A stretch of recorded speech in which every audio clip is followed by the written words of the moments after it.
TikTok ada siapa? Shalom semuanya. Shalom. Apa kabar? Luar biasa, puji Tuhan. Kita bersyukur kepada Tuhan. Kita boleh berkumpul pada hari ini semua karena kemurahan Tuhan kepada kita. Kita boleh sampai 2021 itu semua karena anugerah Tuhan. Amin. Saat ini mari kita siapkan hati kita datang kepada Tuhan. Terima kasih ya Tuhan buat kasih setiamu kepada kami. Sepanjang minggu kami boleh kembali di tempat ini Tuhan. Itu semua karena kemurahan Tuhan kepada kami. Terima kasih Tuhan Yesus, setiap kebaikan kepada kami. Di dalam nama Yesus kami berdoa. Haleluya Yesus. Terima kasih Tuhan. Haleluya. Kami bersyukur.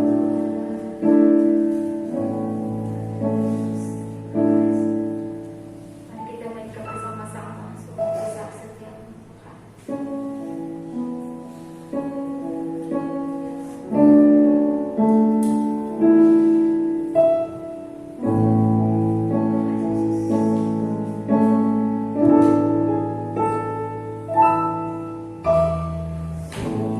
Besar setiamu, Kau nyatakan bagiku, Kau Bapa, Kau Bapa yang selalu mengerti isi hatiku, kemuliaan-Mu Kau janjikan. Aku tetap percaya, ku percaya, janji-Mu ajaib, terukir dalam kehidupanku. Serang di dalam kekuatanmu,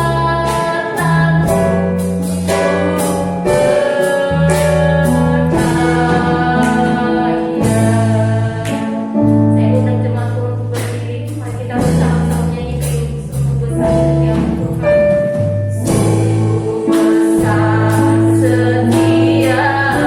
Kau nyatakan bagiku, Kau nyatakan bagiku, Kau Bapa, Kau Bapa yang selalu mengerti isi hatiku,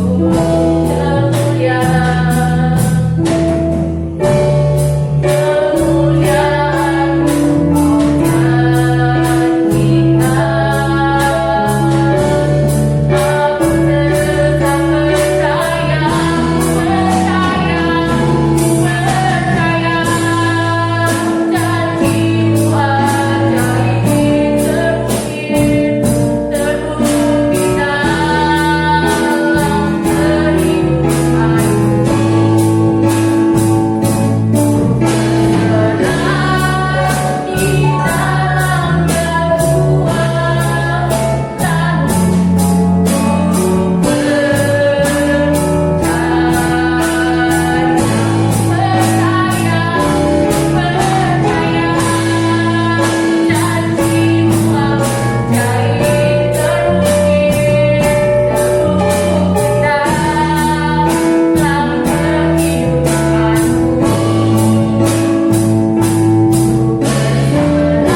bersorak-sorak memuji nama Tuhan. Berkati setiap kami, berkati Tuhan teman-teman kami Mas dalam perjalanan nggak sampai di tempat ini bersama-sama dengan kami untuk memuji dan memuliakan nama Tuhan.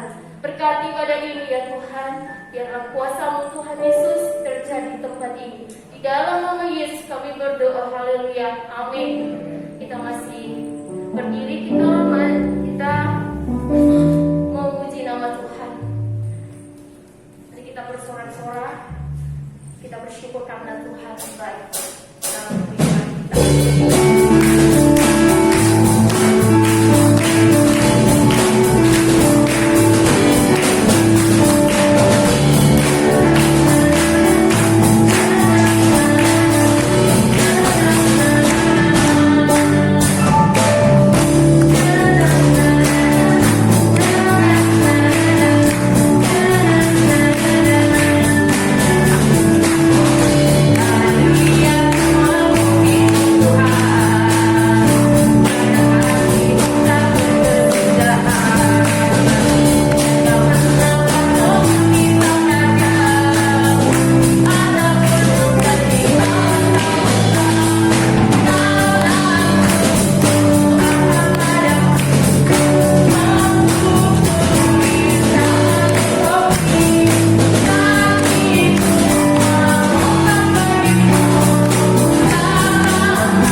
Lihat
Mari kita sembah Tuhan. Haleluya, Yesus. Sikia masalah kaya, haleluya masalah kaya.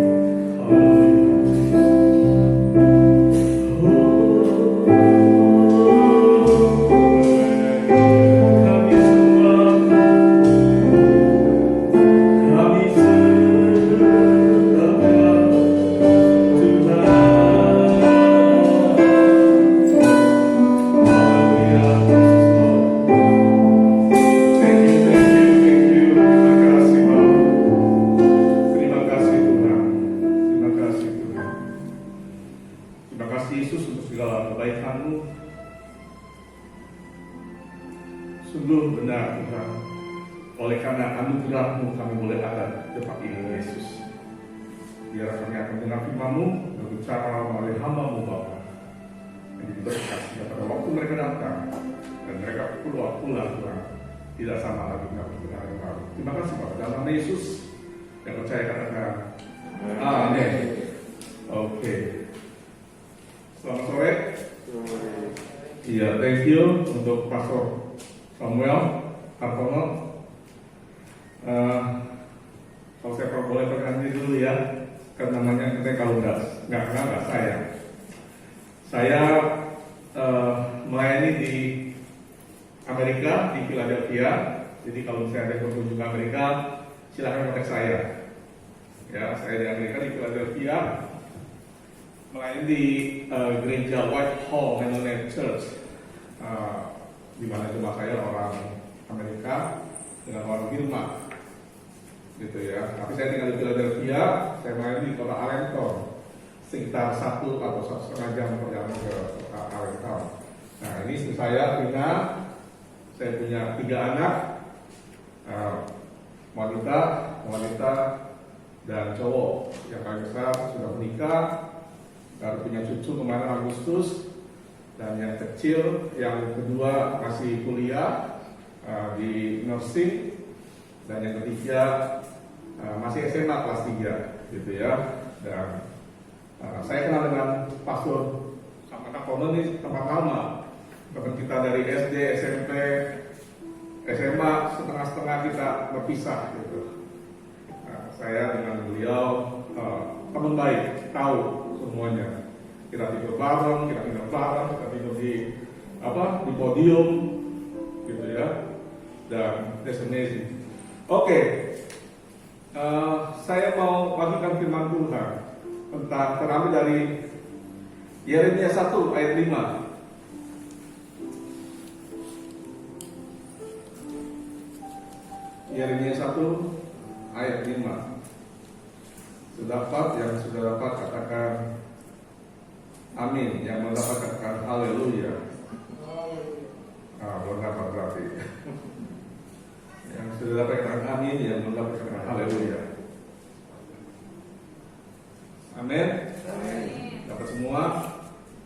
Yeremia 1 ayat yang kelima dikatakan begini: sebelum aku membentuk engkau dalam rahim ibumu, aku telah mengenal engkau, dan sebelum engkau keluar dari kandungan, aku telah memutuskan engkau. Aku telah menetapkan engkau menjadi nabi bagi bangsa-bangsa.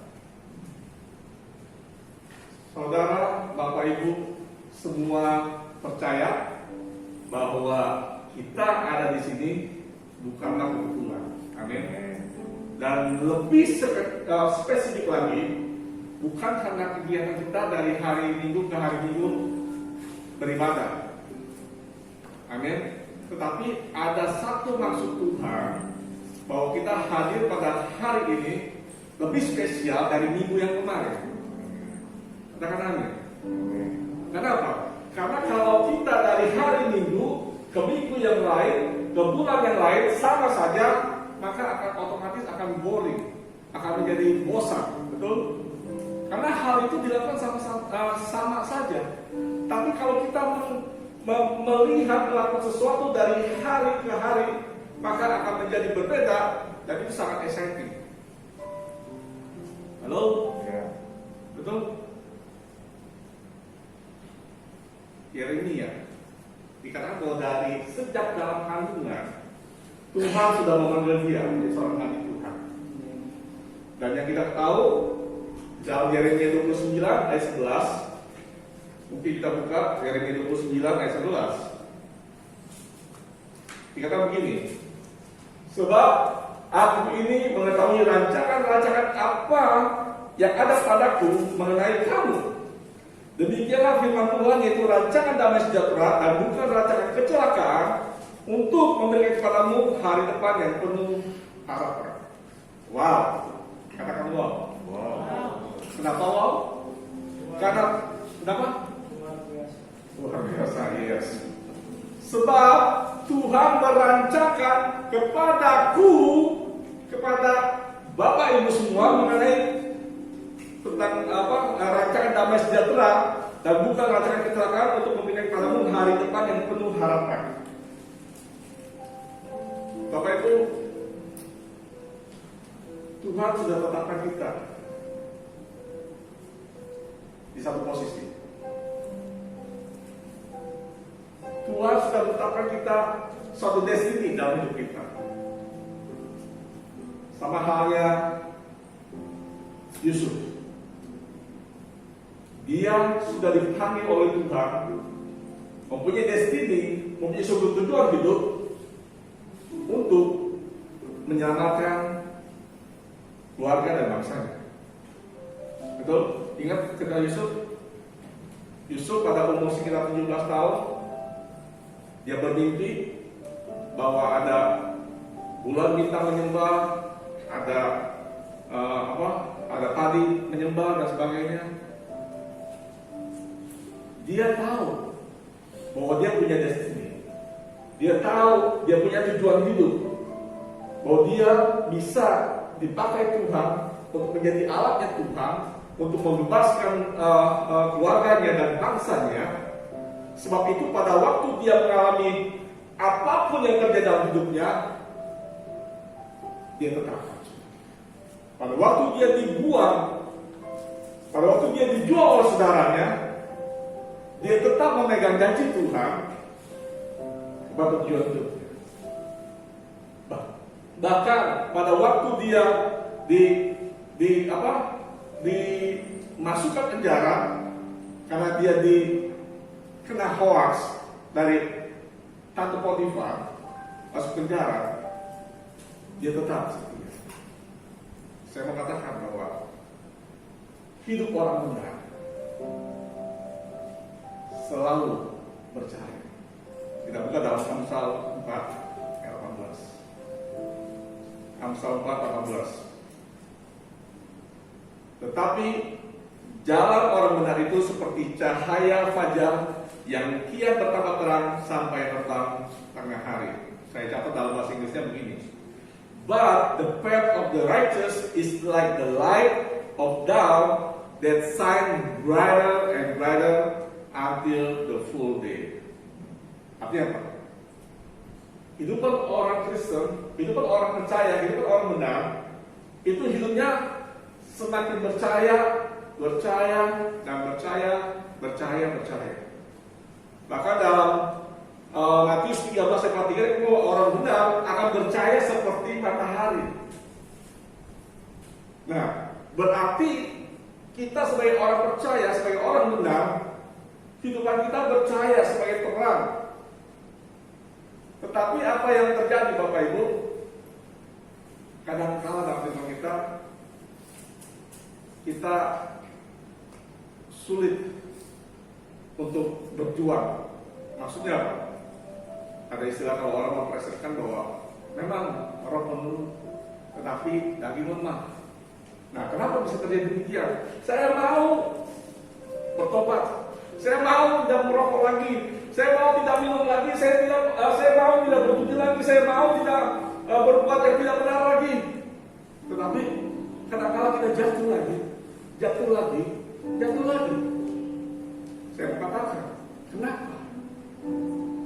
Kenapa kita sering begitu? Karena kita pada waktu kita lahir, kita mempunyai satu hukuman dosa daripada Adam yang pertama, yang mempunyai hukuman dosa, yaitu hukuman maut. Tetapi pada waktu kita mengenal Yesus sebagai juru selamat kita, maka hukuman surat maut itu diambil oleh Yesus, dihancurkan, dan dia gantikan dengan tubuhnya di atas kayu salib. Nah, pada waktu dia mati di atas kayu salib, dia sudah menebus dosa kita, dan pada saat itu sebenarnya kita menjadi lahir baru. Apa artinya lahir baru? Karena pada waktu dosa menguasai hidup kita, maka hubungan roh kita dengan roh Allah terputus. Bukan mati secara jasmani atau secara ini, tapi hubungan roh kita dengan roh Allah terputus. Itu sebabnya pada waktu Yesus mati dari salib, dia menyambungkan, dia menghubungkan kembali roh yang menghidupkan itu. Nah, pada waktu kita percaya Yesus, maka roh kita hidup semua. Sebab jika roh kita tidak hidup, tidak ada hukuman lagi, maka itu semua akan sama beda dan akan sama artinya dengan orang pada umumnya yang tidak percaya. Saya mengatakan, orang Kristen sebaik-baiknya pasti ada juga orang yang tidak percaya Yesus yang lebih baik, betul? Dan saya percaya, bukan mengecilkan. Mungkin gereja pada waktu masih pandemi ini memberikan sembako, mungkin bisa 100 atau 1000 ke sembako. Tapi ada juga Pak Haji misalkan puluhan ribu. So, apa bedanya antara orang percaya, orang hidup benar dengan orang di luar orang percaya? Tidak ada bedanya. Kalau melihat kebaikan, itu sebabnya Tuhan bilang bahwa kita diselamatkan bukan karena perbuatan baik, tetapi karena anugerah Tuhan, karena iman percaya kita. Yang membedakan apa? Yang membedakan ini pada waktu kita lahir, kita mengaku dengan mulut, percaya dalam hati bahwa Yesus adalah Tuhan. Pada saat itu otomatis kita memberikan roh kita terbuka oleh sama Tuhan. Saya katakan bahwa siapakah manusia itu? Siapakah Melki itu? Siapakah Pastor Samuel itu? Kalau saya tanya, siapa? Ya mungkin akan menjelaskan sekiranya, oh Pak Samuel orang yang baik hati, yang selalu ramah, yang selalu senyum, yang selalu ini. Tetapi sebenarnya yang namanya Pastor Samuel, yang sebenarnya Melki, itu adalah manusia tubuh ini yang mempunyai roh. Atau secara gamblang saya katakan begini, yang namanya Melki itu adalah manusia roh yang mempunyai jiwa yang hidup dalam tubuh. Katakan, saya manusia roh yang mempunyai jiwa hidup dalam tubuh. Jadi jelas kan, saya manusia roh yang mempunyai jiwa itu imajinasi, kreativitas dan sebagainya, pikiran yang tinggal dalam tubuh. Dengan demikian apa? Seharusnya roh kita lah yang harus dibangkitkan. Sebab kalau roh kita balik kepada Bapa, maka kita jadi apa? Jadi mayat. Hanya sombong tubuh, betul? Kita nggak bisa manggil lagi dia Melki, karena dia hanya sombong mayat. Mari kita tanya, beda. Kalau Melki duduk, Pak Melki mau kemana? Gitu kan. Tapi kalau pada waktu saya meninggal, roh saya sudah kembali, saya nggak bisa bilang lagi Melki, mayatnya mau dibawa kemana? Gitu kan. Mayatnya mau dikubur kemana? Nggak bisa bilang Melki mau dikubur kemana? Nggak bisa. Karena apa? Karena kita manusia roh. Pada waktu roh tidak ada, maka kita hanya mayat. Coba bayangkan, hidup kita hanya sependek itu. Semua kebaikan kita, semua yang selama ini orang hormati akan kita, selesai. Soal itu saya katakan, yuk, ini masih belum jauh kita mengangkat di tahun 2021, baru 10 hari. Kita matikan roh kita. Ya, kita bangkitkan roh kita. Supaya apa? Supaya roh kita bangkit, bangun, aware, siaga. Sebab pada saat kita menghidupkan roh kita, maka kita akan melihat dari cara Allah melihat. Karena Allah atau Tuhan itu roh. Pada waktu kita melihat kehidupan ini, dunia ini dengan cara pandang Allah, maka kita akan excited terus. Kita gak akan bosan. Kenapa? Karena Tuhan selalu create yang baru dalam hidup kita. Mungkin pekerjaan kita sama, dari Senin sampai hari Sabtu kerja dengan hal yang sama. Tetapi pada waktu bangun pagi, pada saat kita mempersiapkan roh kita bangun, siap, maka hidup kita akan berbeda. Saya punya papa rohani, saya punya mama rohani. Papa rohani, mama rohani saya mengajarkan. Pada waktu kamu bangun pagi hari, kamu berdiam diri, terus kontak dengan Tuhan, roh kita, terus tanya sama Tuhan, apa yang saya harus lakukan pada hari ini? Mungkin kerjaan sudah biasa, betul? Masuk kantor, pulang jam 5, masuk kantor, pulang jam 5. Tapi itu sudah biasa. Tetapi Bapak Ibu tahu, selama Bapak Ibu bekerja, pasti bertemu dengan orang-orang, mungkin dengan orang yang sama. Tetapi pada hari itu mungkin dengan situasi perbedaan masing-masing. Mungkin si Acok pada hari itu berbeda. Mungkin dia sedang gelisah. Mungkin si Amin pada hari itu sedang lagi ribut sama istrinya. Maka dari situ kita bisa tahu bahwa ketika kita berbicara dengan Tuhan, kita berkoneksi roh kita dengan roh Kristus, maka dengan roh Tuhan, maka kita akan tahu apa yang harus kita lakukan pada hari itu. Dan Bapak rohani saya bilang, ingat, jika kamu lagi berbicara dengan seseorang,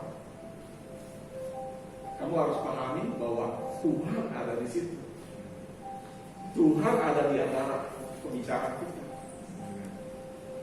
Dan itu melekat terus. Sebabnya pada waktu saya bertemu dengan seseorang, saya selalu tanya, Tuhan, apa yang saya mau katakan? Apakah saya harus berkata? Apakah saya harus melakukan sesuatu? Maka pada saat kita melakukan hal itu, maka ada satu gairah dalam hidup. Karena ada sesuatu yang baru. Masih belum terlambat kita mulai sebuah hari. Ya, kan biasanya kalau baru kan ada namanya resolution ya. Wah, saya tahun depan saya akan begini. Ya mungkin karena beda karena pandemi, tapi tetap kita harus punya resolution. Walaupun resolusinya tetap sama aja, ya. Resolusi tahun kemarin, resolusi sama aja.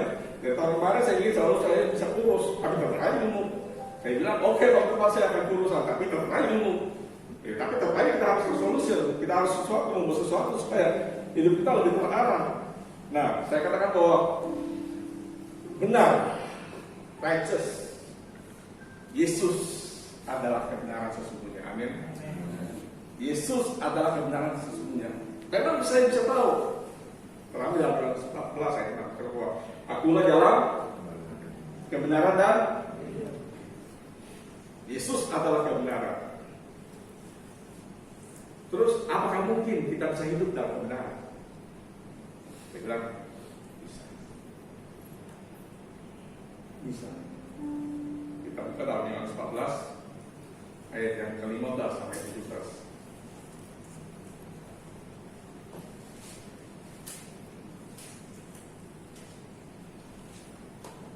Yohanes 14 ayat 15 sampai 17. Yang begini, jikalau kamu mengasihi aku, kamu akan menuruti segala perintahku. Aku akan minta kepada Bapa dan Dia akan memberikan kepadamu seorang penolong yang lain supaya Ia menyertai kamu selama-lamanya, yaitu Roh kebenaran. Dunia tidak dapat menerima Dia, sebab dunia tidak melihat Dia dan tidak mengenal Dia. Tetapi kamu mengenal Dia sebab Ia menyertai kamu dan akan diam di dalam kamu.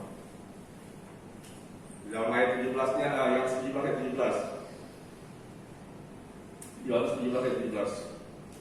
Dikatakan demikian. Kuduskanlah mereka dalam kebenaran. Firman-Mu adalah kebenaran. Firman-Mu adalah kebenaran. Jadi pada saat kita berbicara tentang kebenaran, kita berbicara tentang firman Tuhan. Kalau kita mau hidup benar, maka kita harus hidup sesuai dengan firman Tuhan.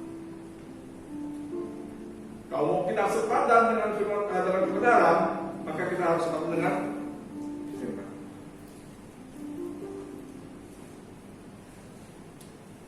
Kalau orang nggak suka firman Tuhan, maka otomatis hidupnya tidak bisa dipegang oleh Tuhan. Kalau orang suka gosip, ngomongin gosip, dia ketemu orang lain dan diceritain apa? Pasti gosip juga, kan?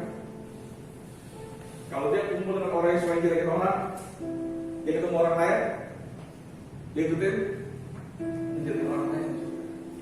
Tapi pada saat kita makan firman, pada saat kita merenungkan firman, pada saat kita membaca firman, maka yang keluar apa?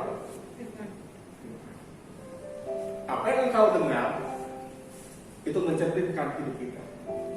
Apa yang kita dengar itu mencerminkan hidup kita. Kalau kita senang drakor, betul ya drakor? Betul ya drakor? Apa drakor? Hah? Oh, coba tahu. Biasanya cewek yang tahu. Senang drakor sampai berseri-seri, sampai seri 1 24 episode, terus seri kedua sampai 30 episode, bisa. Tapi kenapa kalau baca firman Tuhan ngantuk? Makanya ada suatu lelucon kalau mau obat tidur ya baca firman Tuhan, itu salah. Itu nasihat yang salah. Kalau kita mau kuat, kita harus baca firman Tuhan. Kalau mau kita hidup benar, kita harus baca firman Tuhan. Kalau mau kita hidup sesuai dengan kebenaran firman Tuhan, maka kita harus baca firman Tuhan. Bapak Ibu, saya mau katakan bahwa akhir ini sudah dekat. Kedatangan Tuhan sudah dekat. Ya mungkin Bapak Ibu sudah berkata bahwa itu sudah 20-30 tahun atau 100 tahun yang lalu bilang bahwa Yesus sudah dekat. Ingat, semakin lama semakin dekat. Betul? Believe it or not, Jesus is coming. Tetapi masalahnya bukannya soal Jesus is coming. Saya mau sharing sedikit tentang Wahyu. Kalau orang baca tentang Wahyu, apa yang diinginkan? Hah? Siapa yang pernah baca Wahyu? Ada yang pernah baca Alkitab? Apa nggak ada yang pernah baca Wahyu? Nah, saya buka dalam Wahyu 12 ayat 1. Kalau demikian, maka dapatkah suatu tanda besar di langit? Apa? Apa? Tanda besar. Tanda besar di langit. Seorang perempuan berselubung matahari dengan bulan di bawah kakinya dan sebuah mahkota dari 12 bintang di atas kepalanya. Ayat kedua, ia sedang mengandung dan dalam keluhan dan penderitaannya hendak melahirkan, ia berteriak kesakitan. Yang ketiga, perhatikan. Maka tampaklah suatu tanda yang lain di langit. Apa? Tanda yang lain. Tanda apa? Yang lain. Tadi yang ayat pertama apa? Tanda besar. Tanda apa? Tanda besar. Tanda yang besar. Ayat pertama bilang tanda yang besar, seorang perempuan berselubung matahari dengan bulan di bawah kakinya dan sebuah mahkota dari 12 bintang di atas kepalanya. Dan ayat yang ketiga dikatakan bahwa maka tampaklah suatu tanda yang lain di langit dan dialah seekor naga merah padam yang besar berkepala 7 berkepala 10 dan di atas kepalanya ada 7 mahkota. Biasanya kalau seminar tentang akhir zaman sedikit nyerempet tentang ayat ini. Ini bicara tentang antikris. Betul? Pernah ikut seminar antikris? Ada yang pernah ikut seminar antikris? Ada yang pernah ikut seminar akhir zaman? Betul? Ada nggak ada yang pernah? Nggak ada yang pernah komentar akhir zaman? Nggak ada. Ada pendeta bilang kalau nggak pernah dikhotbahkan tentang akhir zaman, berarti ada apa? Apa dia? Kalau ada pendeta nggak pernah dengar atau nggak pernah khotbah tentang akhir zaman, maka pendeta itu nggak benar. Hah? Takut katanya. Ada seorang pendeta bilang begitu. Kalau ada pendeta yang tidak pernah mengkhotbahkan tentang akhir zaman, maka pendeta itu takut. Saya bilang bukan soal takut, nggak takut. Yang dibicara tentang khotbah akhir zaman itu apa? Kalau kita bicara tentang akhir zaman, tentang nanti ada vaksin, saya sudah didaftar ya. Jadi apa? Penerima vaksin karena saya pendeta kan. Jadi urutannya frontline, yang suster, nurse, terus pendeta, terus baru yang lainnya. Nah, saya sudah didaftar ketika saya ada di Amerika, di Indonesia, saya sudah daftarkan. Kalau saya karena pastor, saya harus ikut vaksin gitu. Nah, ada isu, ada hoax. Dibilang kalau kita suntik vaksin nanti ada tanda nem sebagai tanda nem bisa dan sebagainya, dan nggak bisa nyembah, nggak bisa nyembah gitu, nggak maka roh kita mati dan sebagainya. Saya mengatakan that is hoax. Katakan hoax. Nah, di akhir zaman itu ada namanya penyesatan, atau dalam bahasa Inggrisnya misleading, disesatkan. Bagaimana kita bisa mengetahui tentang kebenaran firman Tuhan? Sama halnya seorang ahli uang, dia nggak perlu tentang belajar tentang yang palsu. Dia hanya belajar tentang uang yang asli, tentang seratnya, tentang bentuknya, tentang gambar hologramnya dan sebagainya. Dia hanya belajar tentang yang asli. Maka pada saat dia belajar yang asli terus sampai ahli, maka ketika dia menemui yang palsu, cuma sekilas mata doang, oh itu palsu. Begitu pun dengan kita.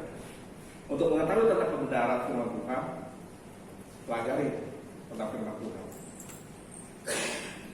Jangan kita tidak baca firman Tuhan. Sebab pada waktu kita tidak baca firman Tuhan, kita tidak tahu tentang firman Tuhan, tentang kebenaran. Itu kan ada tiga hal. Ada orang yang tidak tahu, terus dibohongi dengan segala macam, karena dia tidak tahu, dia cuma bilang, oh iya ya. Tetapi ada juga yang saya bisa katakan hoax, separuh kebenaran diambil, diputar balikan menjadi yang tidak benar. Itu namanya hoax. Tetapi ada juga yang namanya kebenaran. Nah, kebenaran ini yang menjadi bagian kita. Karena apa? Karena kita orang percaya. Karena kita anak Tuhan. Karena kita percaya. Karena kita keturunan Abraham. Itu bapak orang percaya. Amin. Nah, jangan mau ditipu oleh iblis tentang hal yang sama. Nah, saya kembali dalam Wahyu 12 ayat 3 tadi. Pada waktu sidang, maaf saya mau katakan, jangan kita diperdaya oleh iblis. Ketika berbicara tentang kedatangan Tuhan atau pengangkatan dan sebagainya, saya bilang itu bukan menjadi tujuan kita. Kenapa? Karena itu adalah tipu muslihat iblis. Kenapa kita bicara tentang antikris? Kenapa kita bicara tentang pengerjaan si setan, si jahat? Buat apa? Karena iblis itu sudah jatuh, sudah diinjak, sudah dikalahkan oleh Tuhan, oleh Yesus di atas kayu salib. Dia udah nggak punya kekuatannya lagi, dia udah nggak punya kekuasaannya lagi. Kenapa kita fokus sama antikris? Kenapa kita fokus dengan iblis? Dia dari kepala. Tetapi kita harus lihat dalam ayat 1, dikatakan bahwa nampaklah suatu tanda besar di langit.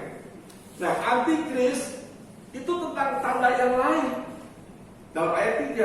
Nah, tanda yang lain dengan tanda yang besar, lebih fokus mana kita seharusnya? Tanda yang besar. Salah satu tanda yang besar. Tanda yang lain, dulu saya waktu SD, SMP atau SMA, kan pernah dengar, jangan beli barang produk yang ada barcode. Ada ingat? Jangan beli barang barcode yang ada produk, produk yang ada barcode-nya. Karena itu tandanya kata antikris sampai menang, betul? Pernah ingat? Ya. Merek PNG, merek apa yang ada barcode-nya.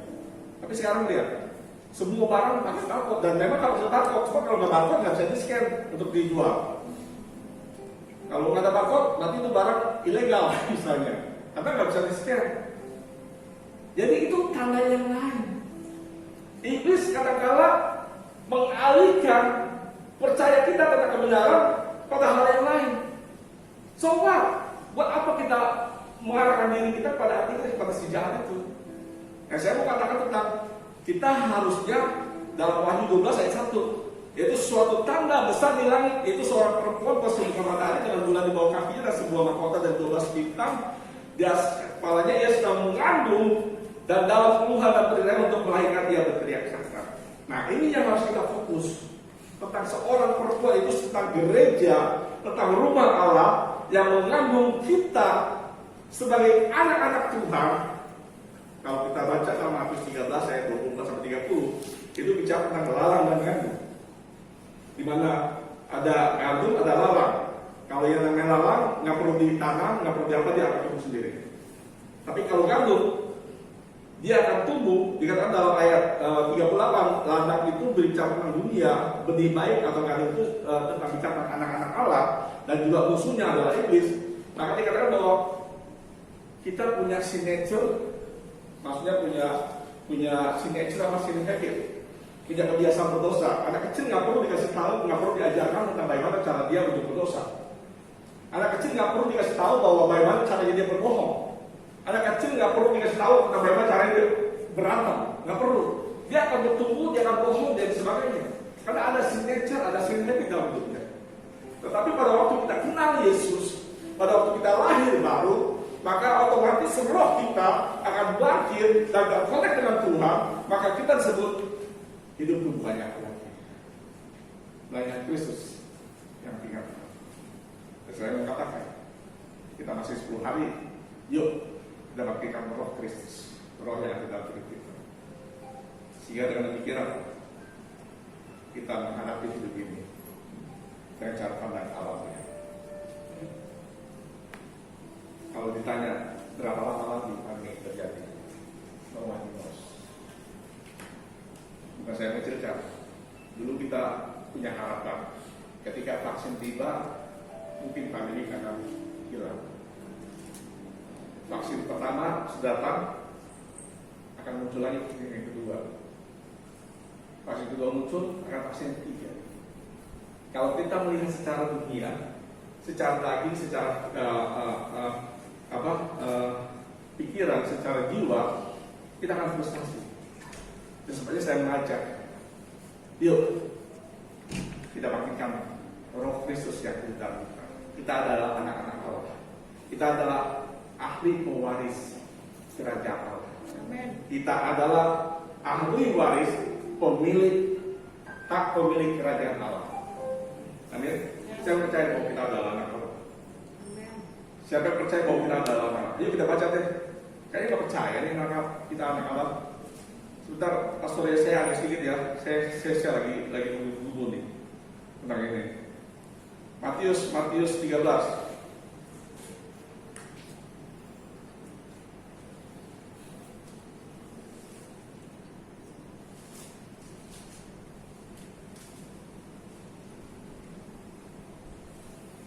Matius 13:38. Ladang ialah dunia, benih yang baik itu anak-anak apa? Anak-anak kerajaan. Benih yang baik itu anak-anak kerajaan dan lalang anak-anak sejahat. Benih yang baik itu anak-anak kerajaan. Terserah Bapak Ibu semua. Mau yang lalang atau benih yang baik. Ingat dalam Wahyu 22 ayat 11, nanti ada saatnya, dan sekarang sudah saat. Yang jahat semakin jahat, yang celah semakin celah, yang baik semakin baik, yang hidup terus makin terus. Dan gimana? Kita mau jadi lawan atau kita mau jadi ganda? Putusan atau Bapak Ibu semua. Jangan sia-siakan hidup kita. Karena Tuhan sudah tetapkan masa depan kita itu masa depan yang berharap. Si iblis tugasnya apa? Mencuri, mengambil, dan membinasakan. Tetapi Tuhan bilang bahwa aku datang untuk memberi hidup. Jangan sampai kita menghadapi tahun 2021 kita hidup tapi ogah atau apa? Hidup segar, mati apa? Mati tak mau. Hidup segar mati tak mau. Hidup segar mati tak mau. Jangan sampai terjadi demikian. Kalau kita tahu bahwa kita berharga di mata Tuhan, roh kita bangkit, hidup kita bersemangat, maka kita akan menempuh menghabisi tahun 2021 dari satu kemenangan kepada kemenangan, dari satu victory pada victory yang lain, dari satu kemuliaan pada kemuliaan yang lain, karena kita anak-anak bangsa. Amin. Saya bangkit diri, saya undang diri.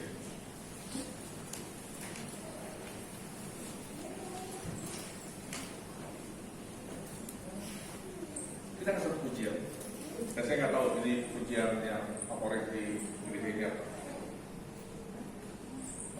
Pak Angga bisa atur.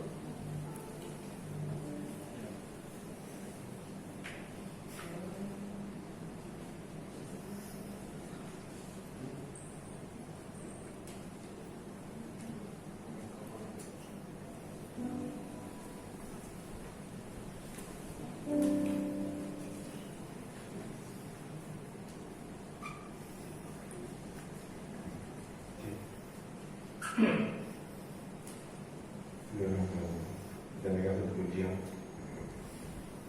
kemuliaan bagi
Engkau, maka ada kekekalan.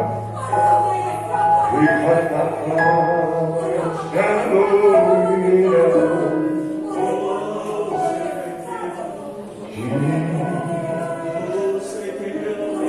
Engkau yang ada di manusia, Engkau yang ada beserta kami, Engkau yang selalu ada di hidup kami, Engkau yang menggaranti keselamatan itu. Kapanpun kedatanganmu kali kedua, memberi satu jaminan kepastian bagi kami yang percaya kepada tidak binasa. Kami beroleh kehidupan kekal itu. Apapun tanda-tanda itu, tapi kami boleh mendapat kejelasan tanda dari-Mu bahwa Engkau sangat mengasihi kami, berkorban, menderita mati bagi kami untuk menyelamatkan kami. Kami terima berkat firman Tuhan. Di dalam nama Yesus Kristus kami berdoa. Hamba yang sudah menyampaikan firman-Mu, manapun ia berada dalam segenap aktivitas dan pelayanan, kami serahkan ini dalam tangan-Mu dalam mengurapan baru senantiasa dalam penyertaan Sang Immanuel Engkau Yesus Kristus atas hidup istri anak keluarga. Engkau pelihara dan berkati. Dan sejahtera yang melampaui pikiran kami, menyertai kami dan hamba Pak Melkisedek. Di dalam nama Yesus Kristus kami terima berkat firman dengan rasa syukur. Yang diberkati firman-Nya dan bersyukur kepada kami. Mulai bagi Tuhan. Sedikit perkenalan kecil buat saya dengan Pak Melkisedek. Beliau nama panggilan akrabnya Kim Chong. Saya panggilan kecilnya Sansan. Ya, jadi dari sejak kecil kami kenal. Beliau sempat bersama dengan kami di satu gereja. Di situ kami mulai kenal Tuhan. Di situ kami mulai kenal pelayanan. Di situ kami kenal yang namanya kasih Kristus. Di situ juga kami kenal pengutusan. Di situ juga kami kenal yang namanya misi.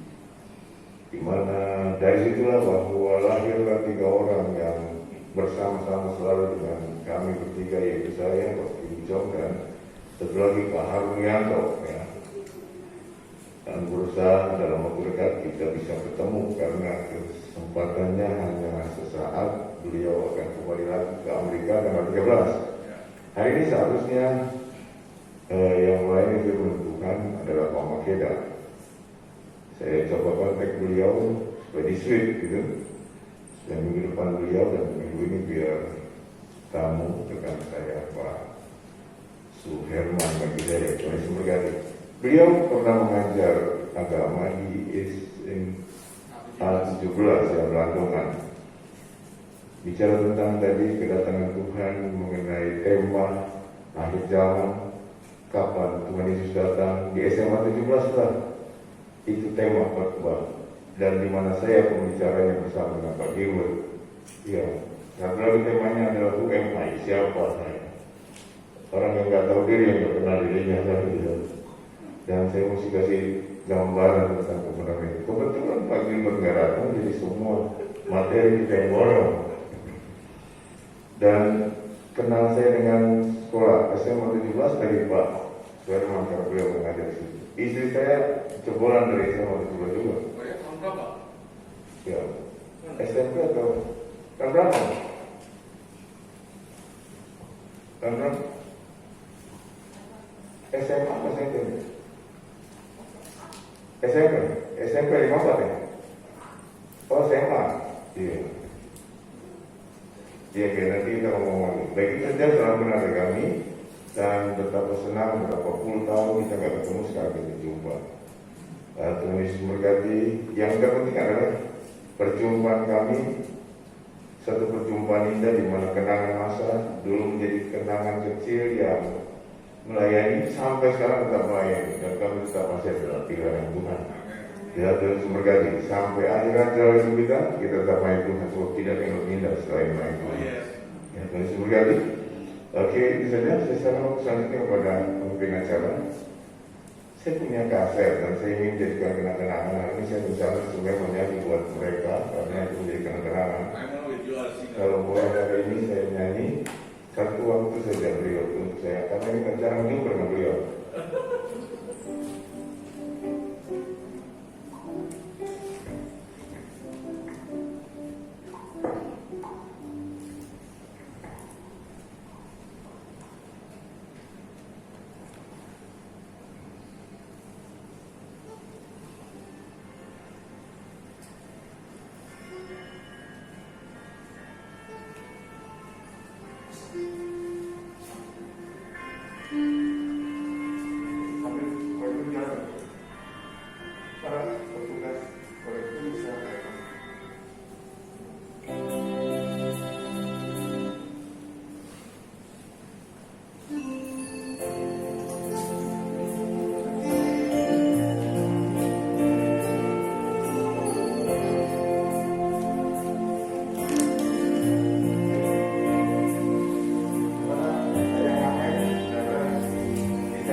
Untuk pertemuan yang kita berikan dalam dua bentuk, pertemuan satu kita juga tidak bisa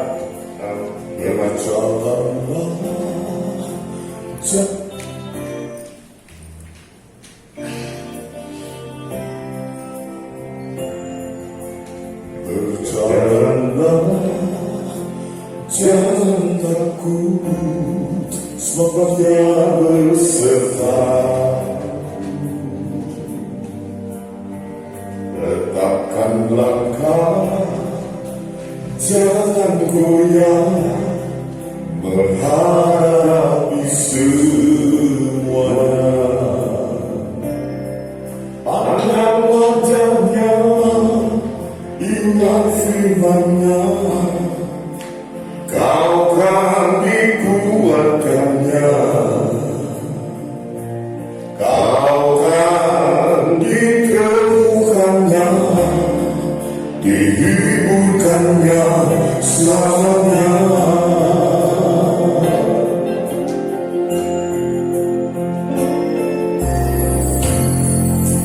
Berjalanlah, jangan takut, sebab Dia berserta.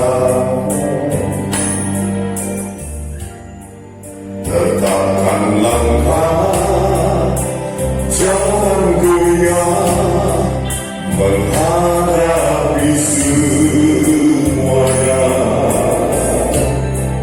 Pandang wajahnya, ingat firman-Nya, kau kan dikuatkannya, kau kan ditemukannya, dihiburkannya selamanya. Bulu yang terkulai takkan diputuskannya, sumbu yang mudah takkan dipadamkannya. Hai kamu yang letih dan yang berbeban berat, datang padanya, semua bebanmu dilepaskannya.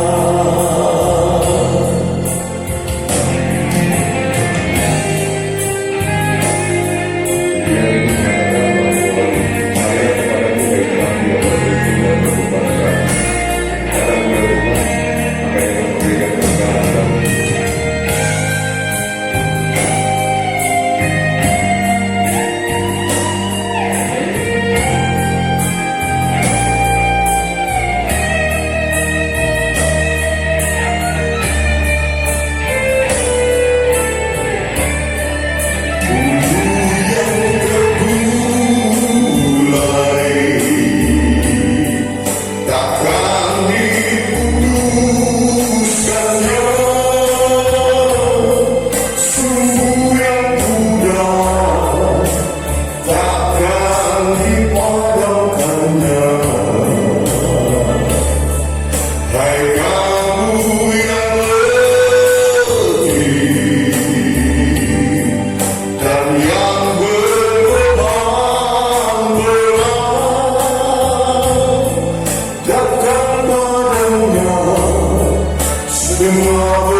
Kamu yang lebih dan yang berkemanfaat, dan kepadanya semua bebanmu dilepaskannya, dan kepadanya semua bebanmu dilepaskannya, dan kepadanya semua bebanmu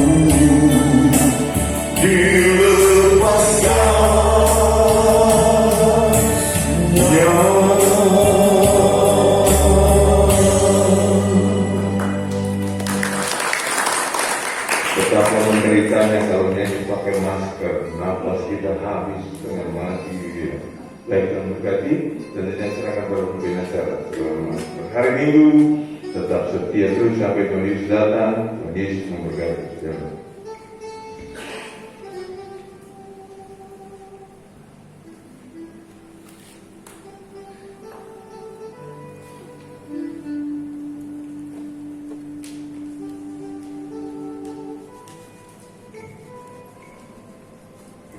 Baik, tidak ada pengumuman lagi.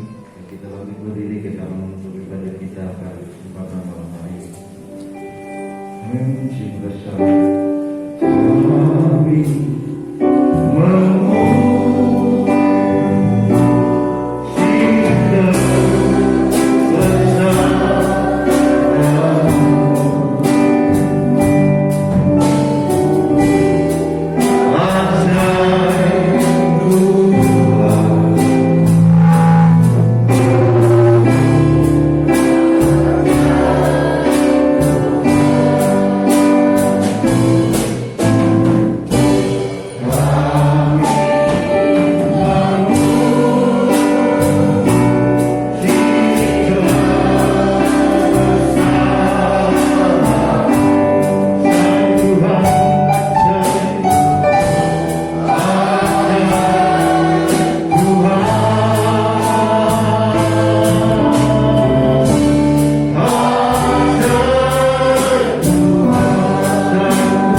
Terima kasih Bapa buat ibadah yang sudah berlangsung dengan baik dan di dalamnya Tuhan hadir dan melawat setiap kami.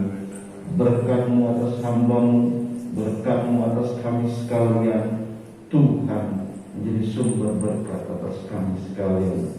Sebelum kami berbicara satu di antara yang lain Bapa, kami tetap membawa bangsa ini ke dalam tangan Tuhan.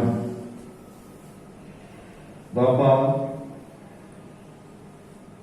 Tuhan tolong para pemimpin kami, dari Bapak Jokowi sebagai Presiden kami, satu dengan wakil dan seluruh staf menteri dari tingkat tertinggi dan tingkat terendah. Beri mereka roh takut akan Tuhan terus Tuhan, sehingga mereka boleh menjalankan roda pemerintahan ini dengan penuh tanggung jawab dan takut akan Tuhan, memikirkan keadaan bangsa dan negara ini, mementingkan keadaan bangsa dan negara ini, dan bukan mementingkan keadaan golongan sepihak Tuhan. Kami doakan para tim medis yang menjadi garda depan, yang menangani COVID-19 ini Tuhan. Tolong mereka Tuhan, jerih lelah mereka, Tuhan yang tahu atas mereka Tuhan. Karena itu Bapak, buat vaksin yang sudah hadir di Indonesia Tuhan, tolong biar kira vaksin ini boleh membawa harapan baru bagi bangsa kami. Di dalam nama Tuhan Yesus Kristus Bapa, kami juga berdoakan gereja ini ke dalam tangan-Mu Tuhan.